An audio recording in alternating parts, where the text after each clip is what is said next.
Good afternoon, honorable judges and audience. I'm contestant number 10, and today I would like to share your story. There's a little girl. She's a little crowdy, she's simple, she's kind. And in her interdisciplinary lesson, her teacher taught her about conflict, wars, refugees. She was really hurt by it. She doesn't know that in 21st century today, there are so many tragic corners. She wants a peaceful world. In her schoolwork, the community service project, she chose the topic based on civilized etiquette. The first thing she did is she did a lot of research, and she made a link and shared it on WeChat. In the link, it includes loads of polite languages and the importance of the use of languages. The second thing she did is she recorded a video and she sent it on different kinds of platforms. In the video, it includes people acting politely and teaching people how to act in a polite way. She knows that she cannot make big changes for the refugees or the situations in the battlefield, but she told herself she needs to start from little actions. If everyone can speak politely, if everyone can act politely, we can have a better world. Actually, the little girl is me. And I have a dream. I want to stand on a bigger stage with better opportunities and a more powerful platform. I want more people to hear my voice. I want a peaceful and polite world without discrimination and with social inclusion. I'm making progress at my own pace. Your supports are my greatest motivation. My name is Eva. Please choose me. Thank you. Thank you, Eva. Now let's move to TED Talk speech, and this is your topic. Alright. Initially, I would like to say that I was really surprised by the news about sex harassment, and I always felt sorry with the sufferers.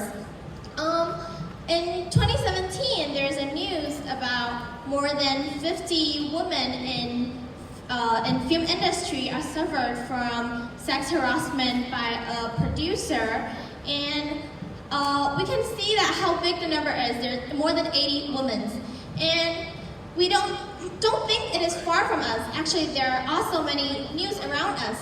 Maybe it is a male touching a female without permission on a bus, small to rubbish everywhere, and big to sexual harassment.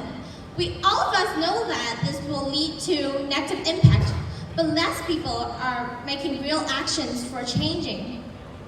Then what can we do to prevent the problems and to avoid problems of sexual harassment? First, I think education is the most important. In China, less families give their children sexual education. When the children ask about the topic, they will keep silent, or they will tell them, "You will know it when you grow up." What? The children have their rights to know these information, and these are what might help to protect them one day. Second, we girls should know how to protect ourselves, I think. For instance, just leave the strangers, don't stay with them alone. It is easy. And third, I think our society should respect human. It is also improvements of the women's rights.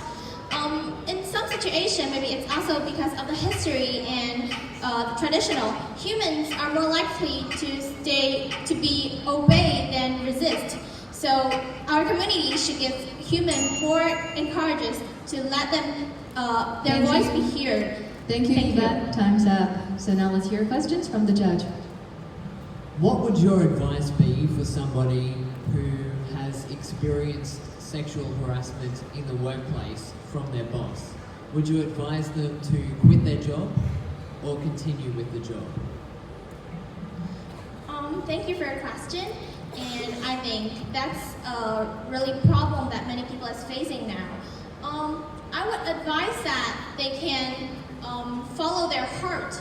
If they really like this job, they can continue it, but they need to know how to protect themselves and not to suffer for the problems again, because it might also have bad effects to their mental health. And I think if another choice for them is maybe you can continue these kinds of work, but another country, another place. Just change your environment, maybe it will be better for you. And if the people think that they have a really bad impact on their mental health or in their heart because of the sex harassment in this job, they can also change another job. Thank you. Thank you, contestant number 10. Thank you.